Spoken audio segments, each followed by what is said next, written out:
together from the cosmic reaches of the universe. Here, in this great hall of the Signal Watch, are the most powerful forces of good ever assembled.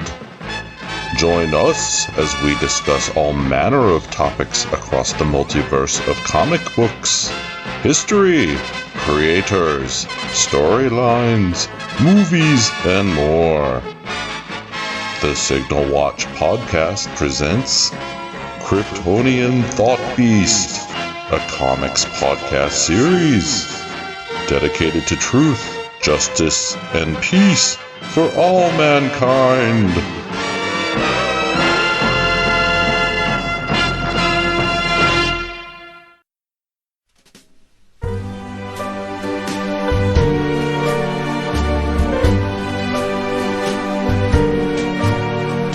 I'll be loving you eternally with a love that's true eternally. From the start within my heart it seems I've always known the sun would shine when you were mine and mine alone. Hey everybody, and welcome back to the Signal Watch. As always, I'm your host, Ryan Steens, and welcome back to another Marvel edition. And as always, I want to welcome my partner in Marvelness, Jamie Steens.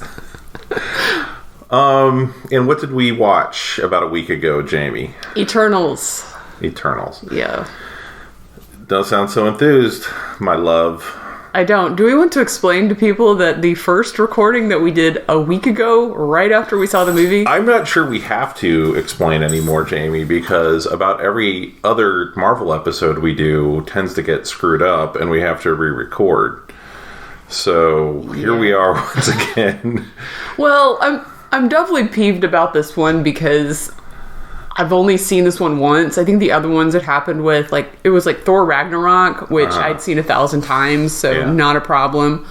I was confused already after watching this movie, and now it's been a week, and I don't really remember much of it, so this is going to be fun for the audience. Yay! Fun for everyone. I bet as we talk about it, all of it comes flying back. I bet it does.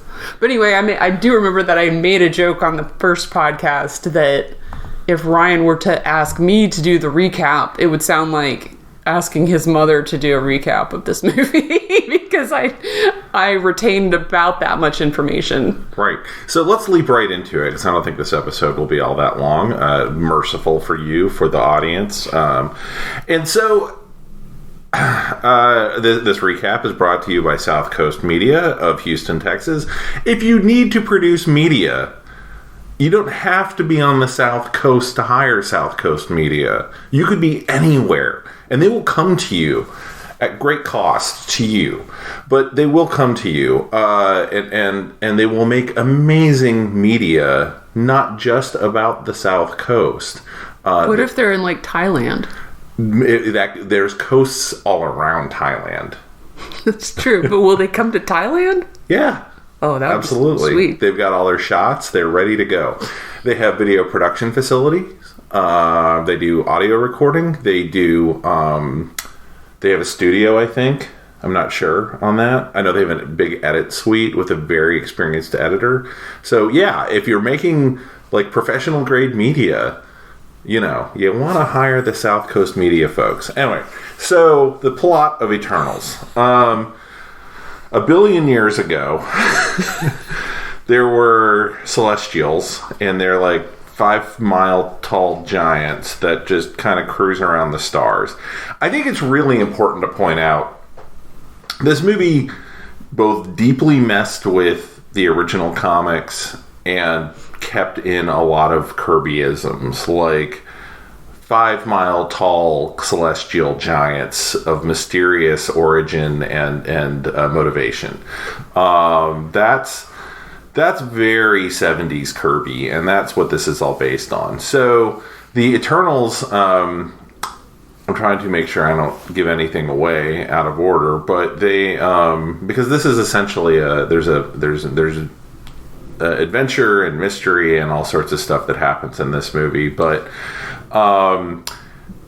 they want the Eternals to protect the planet Earth from something called the Deviants? Deviants, yeah. Yeah, we've had variants this year. We've had deviants. And the deviants are another alien species that have invaded Earth and are messing with Earth. And so the Eternals come to Earth 7,000 years ago to Mesopotamia. And they both help push civilization along a little bit through like a wink and a nod. Generally are believed to be gods wherever they go. And they fight off and kill the deviants. So there won't be any. And 500 years ago, kind of as the Spaniards were coming into Central America, they managed to wipe out the last of the deviants, at which point the Eternals looked to one another, and I'm telling the story out of order because it's all in flashback and whatnot. The Eternals kind of got into a tussle with each other, and one of them's like, screw you guys, sucks to your Asmar, and he took off for the hills. And now flash forward to, we're in London, and Gemma Chan's living with, she's Cersei, and she's living with her friend. It's been a week. Not Pixie. Sprite. And they're in London, and Gemma Chan's like making sweetie face at a guy named Dane, and a deviant shows up. And while that happens, a dude named Icarus shows up, who's one of the Eternals, and helps him out. And they go, oh my god, there's deviants, and they have to go around the world plucking their friends. And it's getting the band back together. Along the way, massive spoilers. So if you don't want to be spoiled on this 2.5 hour movie, now's the time to jump off the podcast. They start to find out that actually the Celestials lied to them, and there's a whole secret plan to like harvest the Earth, and there's a Celestial that's going to be born out of the Earth, cracking it in half, killing everybody. And it's absorbing all of the information that's in the humans' brains, right? That's why they were pushing the humanity along and helping the population really grow. Was basically they use humans as like a big processor. Mm-hmm. It's like a big server farm or something to build up the intelligence and all that of the Celestial. And some of them are actually on board with this, not all of them. But it's all kind of through like solving a murder of one of them and blah, blah, blah. There's like 13 of these people. So there's a lot going on. Anyway, that's our South Coast Media plot summary. Jamie, I noticed now, I didn't really take a look before, on the IMDb's, the IMDb rating for this movie is coming at it at a 6.5 out of 10, which, based on the American grading scale, is a failing grade. Well, I don't think that's super terrible for IMDb. I mean... Is it not? No. I don't know. No. I think anything over 7 is really good. On IMDb? Yeah. I'm going to look up the old Metacritic. Yeah, I have no idea what the critics said about this. Yeah, I don't really either, but why don't you go ahead and talk about how you felt about the film? So, I knew nothing about Eternals. I was a little worried going in with so many characters that we wouldn't really get to know them very well. And I'm sad to say that was kind of my takeaway from this movie. I wanted to like it a whole lot more than I actually did. I kind of found it boring, to be honest. And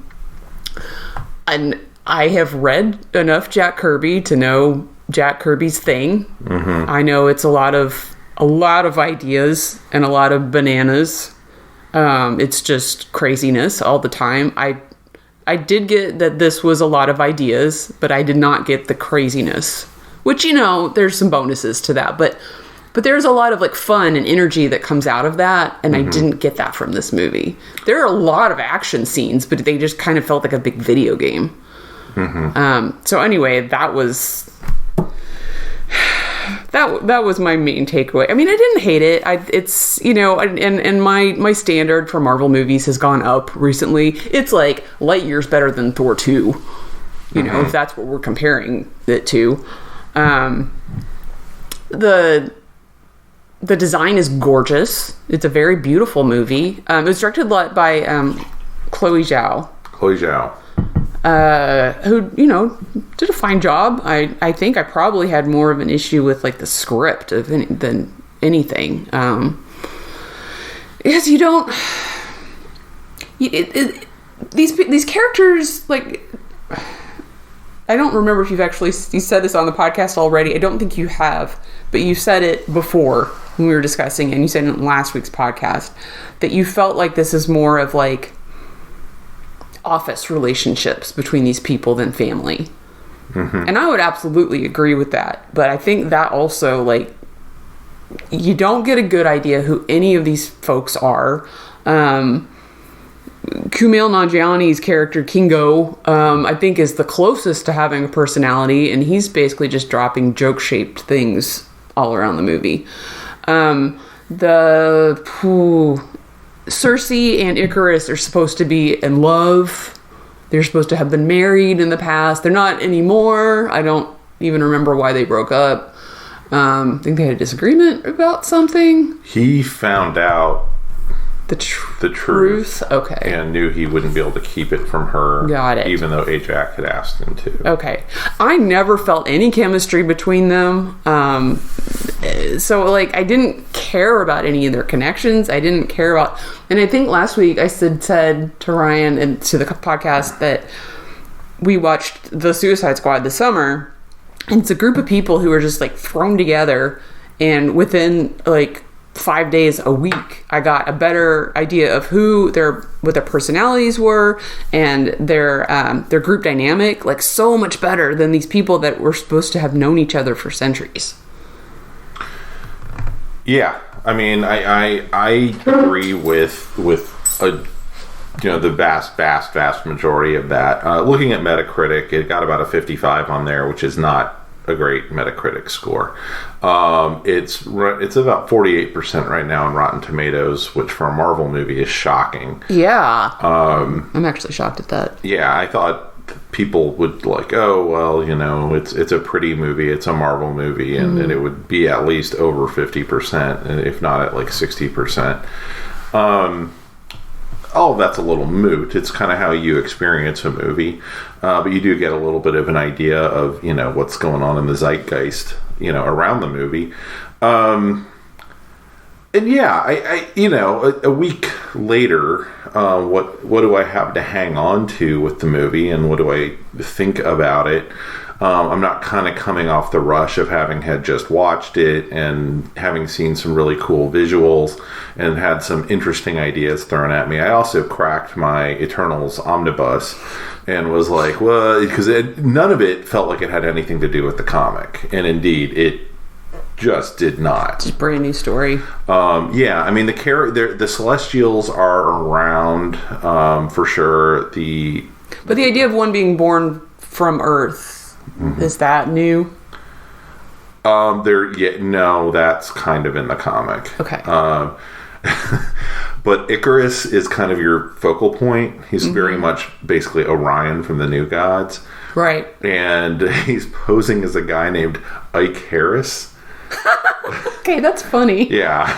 So, like, yeah, Kirby, way to not try. You see him sitting in the tub going, I got it! And... yeah, it's, you know, the comic's enjoyable. It's very 70s Kirby, which you really can't translate into a movie anyway. You could just take pieces of it.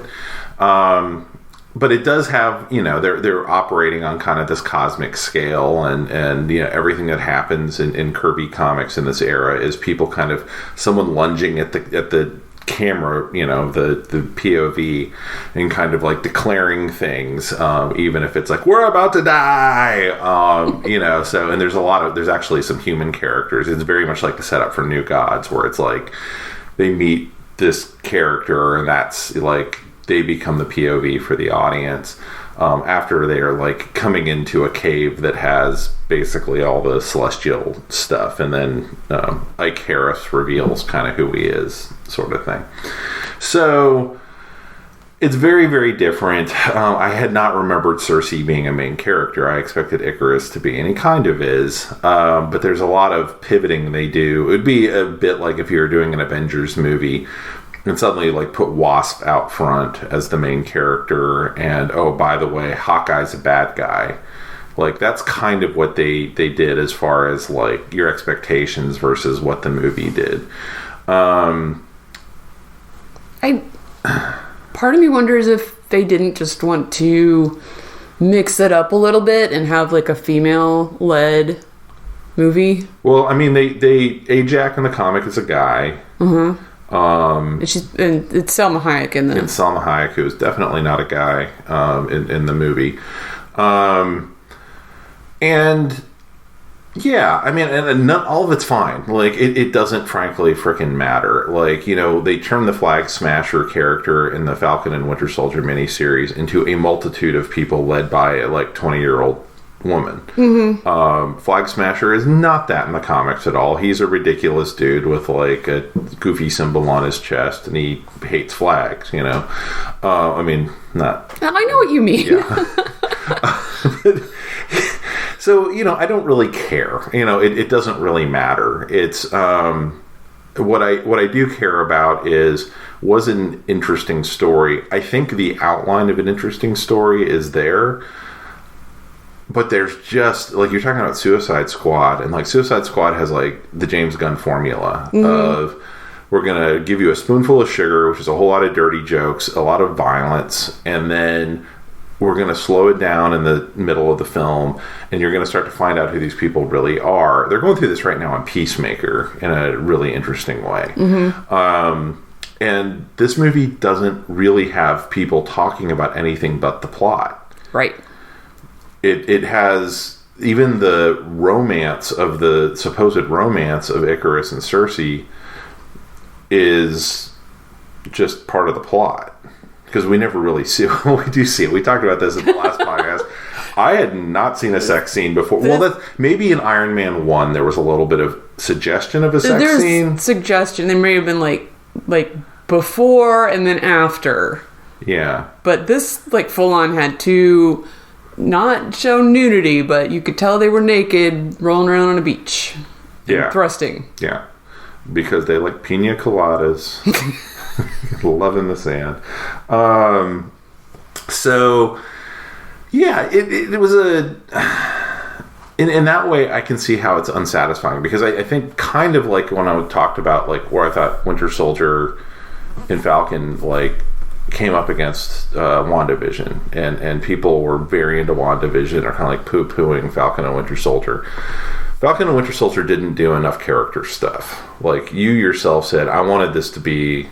This was more recently. This is like when we were just sitting around like 2 weeks ago. You're like, I wanted it to be, a little bit more of this sort of dynamic of like Bucky and the Falcon, like kind of like, elbowing each other. Instead, it became this like dirge-like thing as they progress through the like ideas of the TV show, which are very complicated and nuanced and have a lot of real world reflection. All of stuff I like. Yeah. Because I feel like, okay, we still got more character out of these two than we normally do, because we usually only get these guys on screen for like 45 minutes out of a 2-hour movie. Mm-hmm.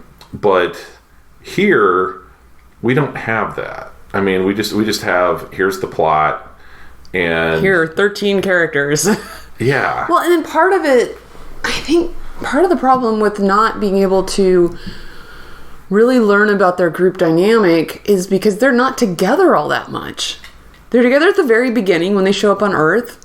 Yeah. But they don't really talk to each other then. They just do cool and then they decide fighting. to split up. But then, like, getting the band back together, it's like one by one by one. And then even those people aren't all together at the same time. Like, 'cause then you have people peeling off, and it's just, I don't know. The thing that you said last week that I totally agree with is like, this movie was both too short and not long enough. Like, it should have been either, I don't know, a 3-hour movie, or you said it should have been a Marvel TV show. Yeah, it should have been an 8-episode. I absolutely agree with that. Yeah. Because there's just not enough there to grab onto. And frankly, the big ideas are a lot easier to kind of take in, I think, if you're more invested in what's happening with Cersei. Absolutely, yeah. And so, I mean, the ideas aren't super complicated, but because they turn this into, like, this Columbo mystery of, like, who died and why, and, you know, what do we keep finding out all these things, you know, as we progress through the mystery of this murder, that, you know, our world after 7,000 years has been turned upside down, and we're actually space god robots, not like organic things for the planet Olympia who just, you know, have artificial memories implanted. That's all pretty heavy stuff. Yeah. Like that there's stuff in there that could have been second season stuff that, like, they find out in the finale and then they carry on, you know, into season 2. Mm-hmm. And I think maybe who knows, maybe they even realized it as they were editing the film, but it was too late. Like, I mean, they've already shot this thing as a feature, and they spent so much on it to release it as a feature. Was this filmed before COVID? I think so. I mean, with the 2021 release for a Marvel movie, I would think it would have been shot up through early 2020. Yeah. And I remember some interviews with Kumail Nanjiani, like, right after COVID started, and he had been already working out and stuff. Yeah. He'd already been, like, on talk shows showing off his, like, bod that you never saw because it was under clothes the whole time. He was like, the one time you don't have a character taking off their shirt. Yeah. That's it. I mean, I like all that crazy cosmic stuff, and so getting to actually see that show up, like, I'm not as much of a fan of, I do like the Starlin type Marvel cosmic stuff to an extent. I'm amused by, you know, Thanos is much better to me, I will put it, as how they did it in the movies than when I actually read Infinity Gauntlet. Mm-hmm. Like, I didn't get a lot out of Infinity. It's so absurd that, like, like we've mentioned before, like in the comics, he, like, is in love with this manifestation of death. And I like that to a certain degree, depending on how it's being executed kind of in the moment. Versus Kirby's stuff, I tend to just fall in love with because it's so gigantic, and you immediately have this mythos he just kind of spins out, and he's not as worried about if he has a relationship in it, like a romance. That is the myth itself, like the myth of Scott-Free and Big Barda. I would put it that way. Like, and the whole story that's there, that's baked into New Gods and the Mr. Miracle comics, versus kind of the Starlin stuff. So I love seeing, like, they're 1 billion years old. You know, 7,000 years have been on Earth.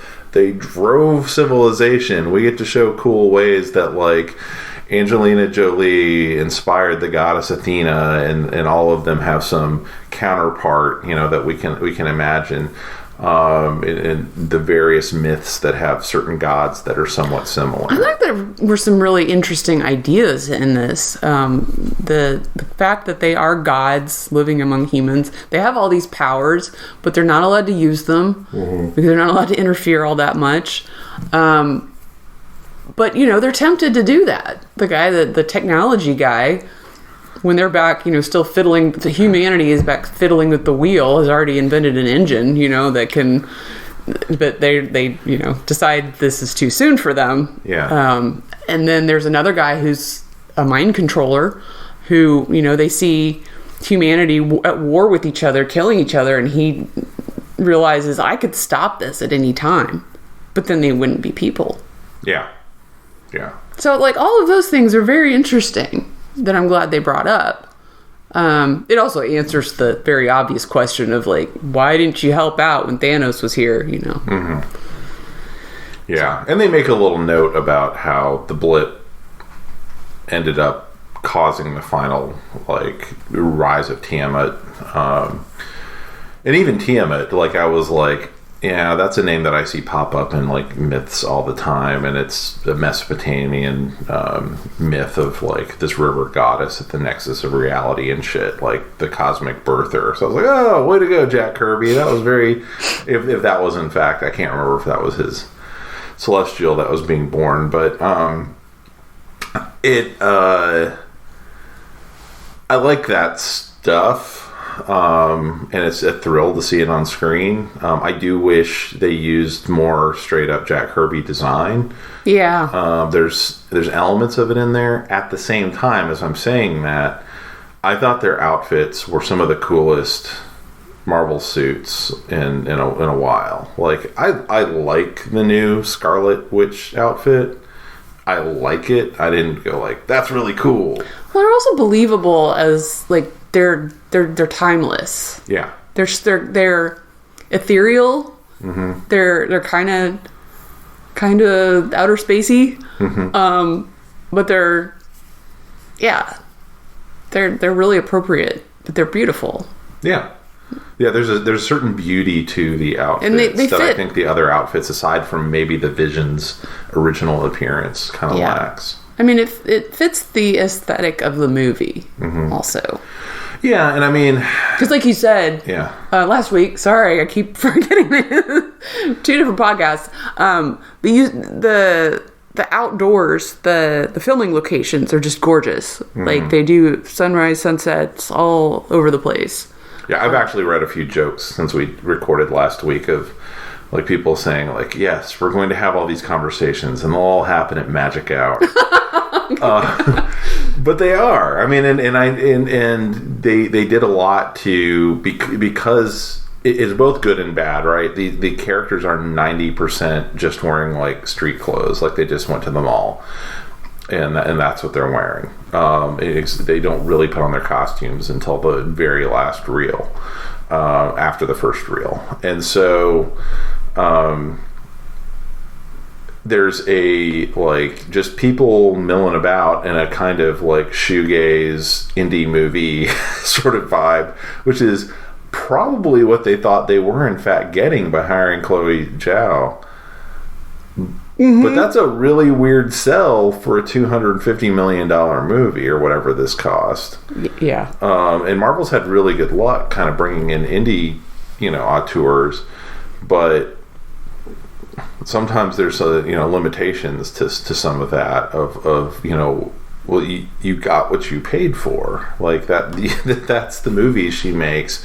If I was to say, Terrence Malick, make a Marvel movie, honestly, I fucking want to see that now that I said it out loud. I want to see that Rawhide Kid movie or something. But yeah, it's going to be a weird fit sometimes, and I think that's what happened. And a lot of the creators kind of shake hands with Kevin Feige and say, we're just not seeing eye to eye. Mm-hmm. But she just powered through and did it. And frankly, hats off. If this is the movie she wanted to make, fine. But I also think, like, indie movies generally aren't giant crowd pleasers. But also, I would have liked to have seen a lot more character stuff. Yeah. Full stop. I think missed opportunity, the biggest missed opportunity besides Cersei and Icarus was Gilgamesh. Mm-hmm. Gilgamesh and Angelina Jolie's character, Athena. She starts, like, short-circuiting. What can you describe better what is happening to her?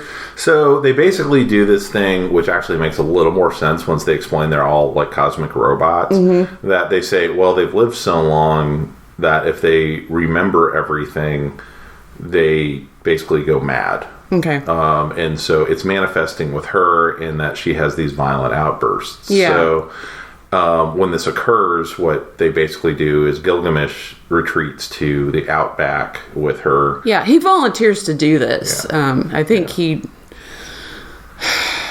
not like her, but they have a bond, somewhat of a bond, that you kind of get it's hinted at. But I wanted that explored a little bit more. I wanted that explored a whole lot more. Yeah. He's one of the best characters. If I had to pick a favorite character, it would have been him. And then they go and kill him off. Yeah, and he's only in the movie for a total of like 20 minutes anyway. Yeah. So, it'd be before all that. So, I mean, if that, maybe 15. So, yeah, I would have liked a whole lot more of that. And I think that they weren't really consistent with what was going on with her, because when he gets killed, she's like having this like spasm, and I'm like, well, they've never said she just goes into like a fit. They say she becomes insanely violent, which would have been super handy in this moment.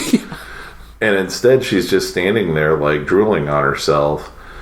And I get, like, Angelina Jolie, she's not my favorite actress, but I respect that she is a good She's a good actor. actress, yes. But I couldn't tell you the last movie I'd seen her in. No, and she's moved on to directing and stuff now too. Yeah. So hats off. But she, I just wanted a lot more out of all of that, and I felt like it was some lazy screenwriting that was how they chose to do it. Frankly, I was shocked at how little she's in this movie. Mm-hmm.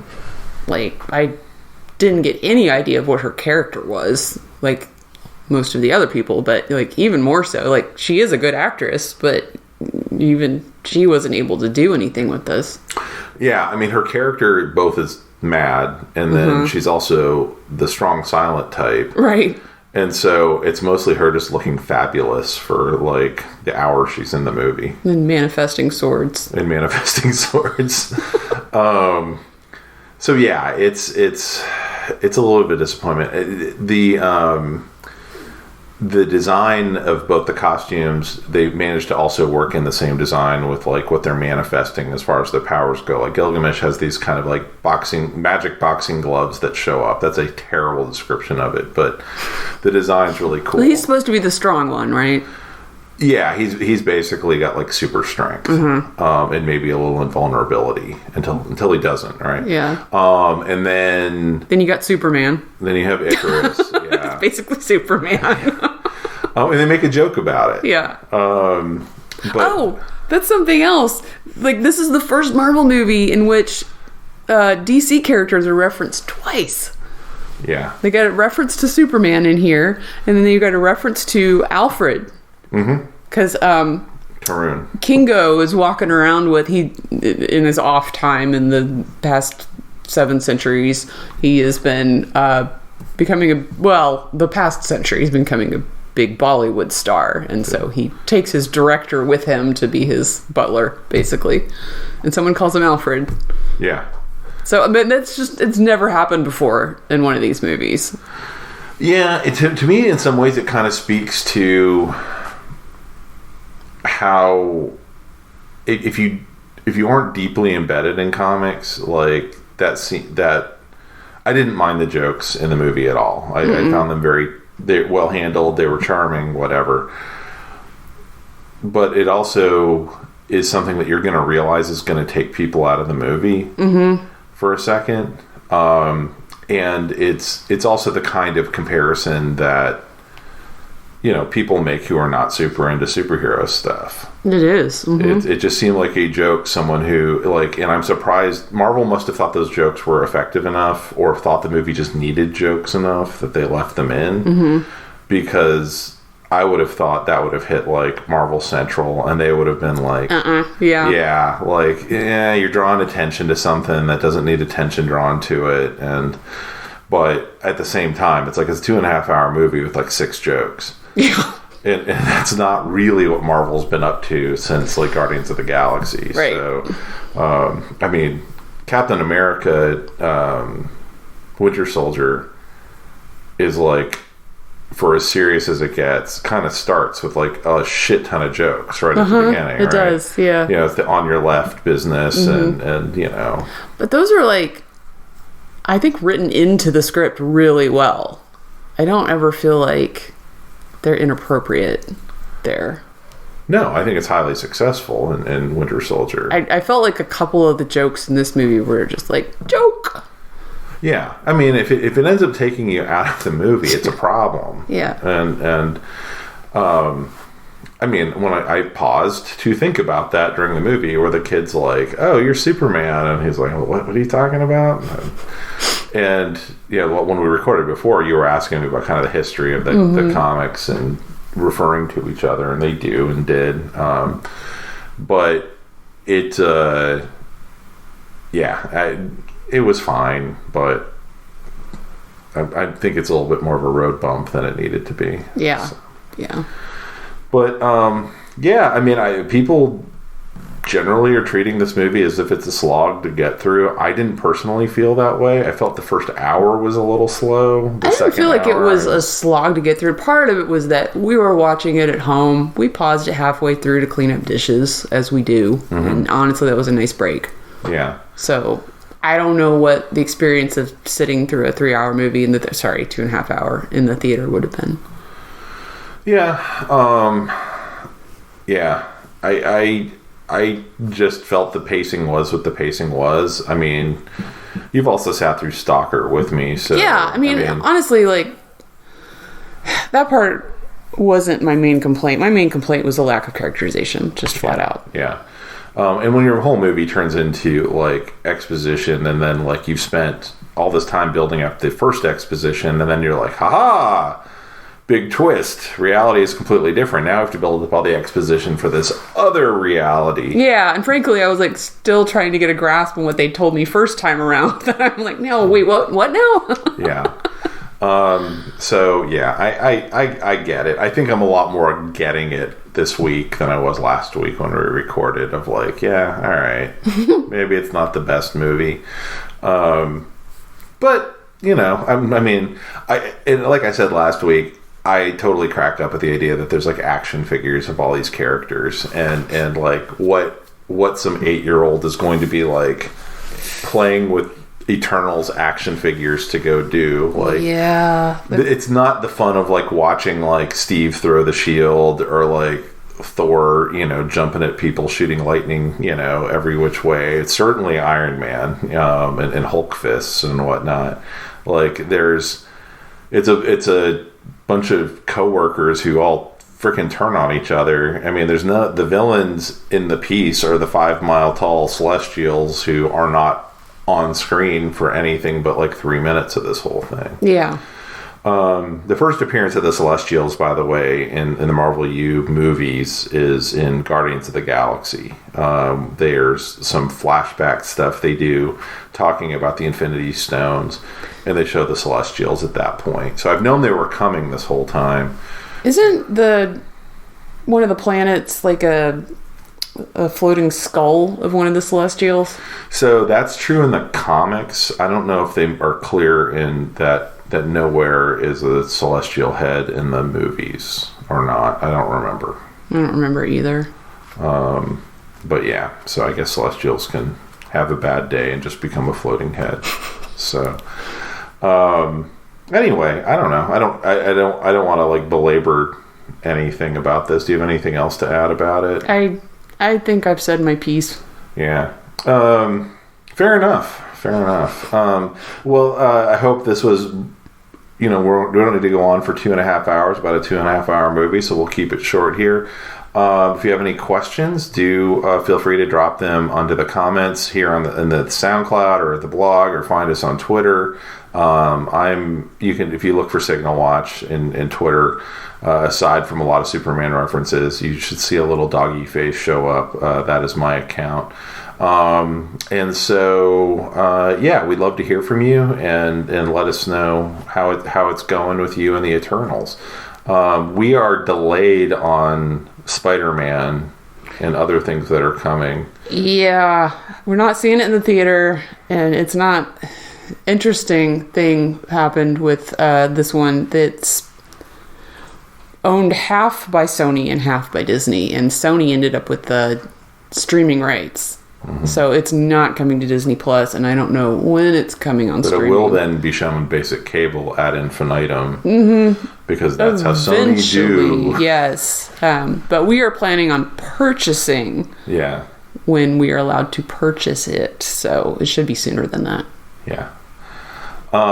Thanks for hanging in there, and we will be back with you soon with more exciting podcasting content. Good night. Good night.